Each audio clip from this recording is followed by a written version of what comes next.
प्रदेश सरकार के वक्फ अल्पसंख्यक एवं पंचायत कैबिनेट मंत्री ओम प्रकाश राजभर ने कहा कि हम वक्फ बोर्ड के मंत्री हैं। कोई हफ्ता ऐसा नहीं है जहां 25 से 30 मामले हमारे पास नहीं आते हैं। जब हम जांच कराते हैं तो हमें पता चलता है कि गरीब मुसलमान का हक अमीर मुसलमान के द्वारा लिया जा रहा है। नए संशोधन बिल में अब वक्फ बोर्ड में मुस्लिम महिलाएं और गैर मुस्लिम लोग भी रहेंगे। सपा सरकार ने वक्फ बोर्ड को करोड़ों की जमीन लाखों में बेचकर सिर्फ अपना लाभ कमाया। सपा, कांग्रेस और बसपा तीनों पार्टियों की सरकार ने सिर्फ नफरत का पाठ पढ़ाया। 2 साल बाद मुसलमान नए वक्फ बोर्ड के गठन से जब लाभ मिलेगा तो विपक्ष को चौराहों पर दौड़ा दौड़ा कर सबक सिखाएंगे। जो अभी संसद में पेश हुआ है वो इसी जी उस सांसद ने उसकी प्रतियां फाड़ दी, अब वो किस कर गए। देखिए, सच्चाई तो ये है, जो वक्फ बोर्ड की संपत्ति है, वक्फ बोर्ड के जो मेंबर हैं, ये मजबूत लोग हैं। ये गरीब मुसलमानों का हक लूटते हैं। अब तक वक्फ बोर्ड का चेयरमैन मुसलमान ही होता आया। एक गरीब मुसलमान का नाम बता दें या एक महिला मुस्लिम का बता दें जिसको वक्फ बोर्ड की संपत्ति, जमीन उसको दिया गया हो, वक्फ बोर्ड की संपत्ति बिकने के बाद उसको रोजगार या जब घर बनाने के लिए पैसा दिया हो, कोई बता दे।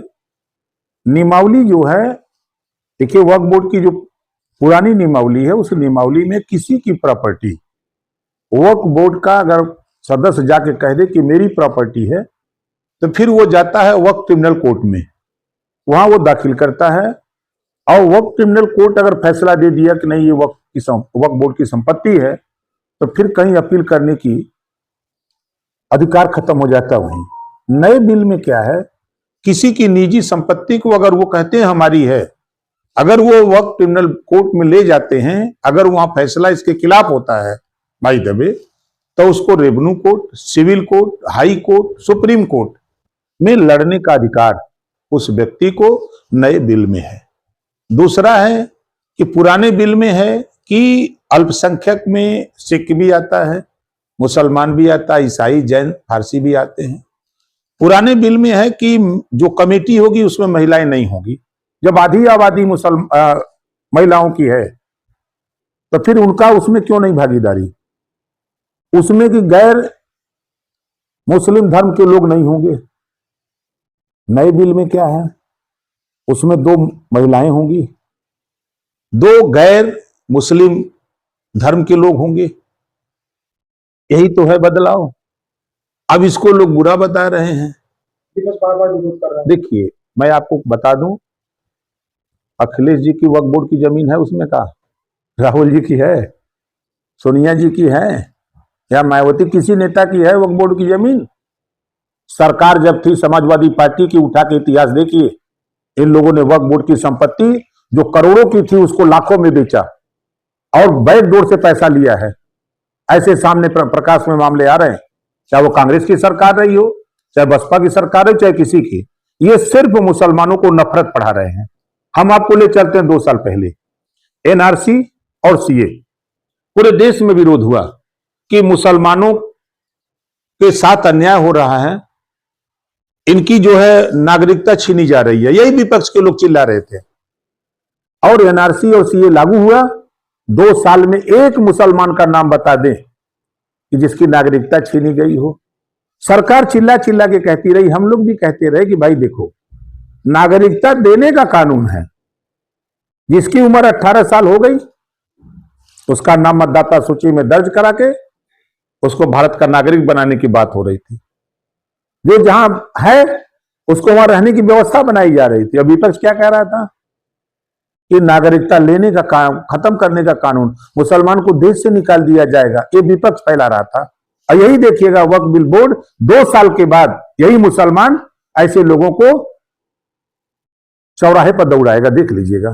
क्या क्या जरूरत पड़ गई थी कि वक्फ बोर्ड क्या जरूरत पड़ गई? देखिए, हम उस विभाग के मिनिस्टर हैं ठीक है, अल्पसंख्यक कल्याण मंत्री। कोई हफ्ता नहीं है कि जिस हफ्ते में 20, 25, 30 मामले जमीन से संबंधित, वक्फ बोर्ड की जमीन से संबंधित आते थे मेरे यहाँ। जब मैं उस पर नजर डालता था, जब उस पर हम जांच करा करके रिपोर्ट मंगाते थे अपने विभाग से, तो पता लगता था कि वही लोग हैं जो मजबूत मुसलमान हैं, वो गरीब मुसलमानों का हक लूट रहे हैं, वो गरीबों को लेने नहीं दे रहे हैं। यही सबसे बड़ा कारण निकलता था। ये अखिलेश यादव कह रहे हैं कि संशोधन एनडीए के एक घाटी पे शामिल होगा क्या? और क्या बोली हैं बेचारे, और कुछ बोले कि वाह। योगी सरकार के 8 साल पूरे होने पर सरकार का हिस्सा है आप भी, तो विपक्ष में रहकर किस तरीके से देखें? देखिए 8 साल में नो कर्फ्यू नो दंगा, पहली चीज।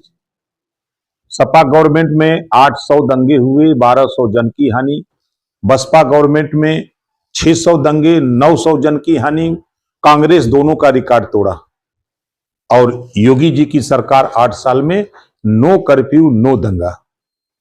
और पूर्व की सरकारों में, कांग्रेस सपा बसपा की सरकारों में अपराधी छुट्टा सांड की तरह घूमते थे।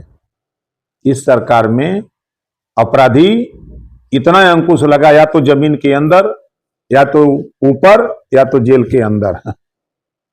ये वक्त बहुत संशोधन बिल है, धरातल पर उतरने में संभावना है। बता तो रहा हूं कि आप देखिएगा ना, 6 महीना के बाद कोई बोली नहीं। 6 महीने के बाद कोई बोलेगा नहीं। जो बोल रहे हैं वो बेनकाब होंगे।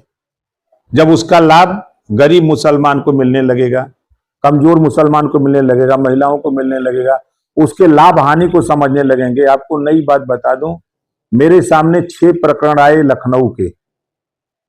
किसी भी मुसलमान की अगर मैयत होती है तो कब्रिस्तान बना है ना, उसमें सबको दफनाने का अधिकार है। कब्रिस्तान में 5-5 लाख, 3-3 लाख, 4-4 लाख रुपया मांगे जा रहे हैं, जो उसके रखवाले लोग हैं। यही है, वो भी आपका भाई है, उसके यहां ऐसी मुसीबत पड़ी है, आप उसे इतनी डिमांड कर रहे हो।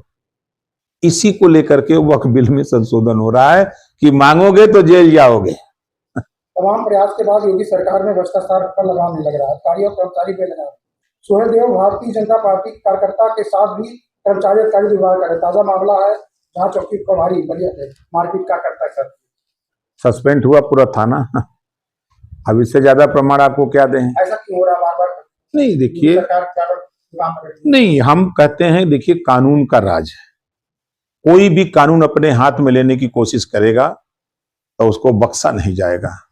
चाहे आप बलिया का बात कर लें, चाहे आप फर्रुखाबाद की बात कर लें, कहीं की बात कर लें, मेरे संज्ञान में अगर बात आ गई तो फिर तो मामला गड़बड़ा है। ताजा मामला करवा थाना क्षेत्र का है।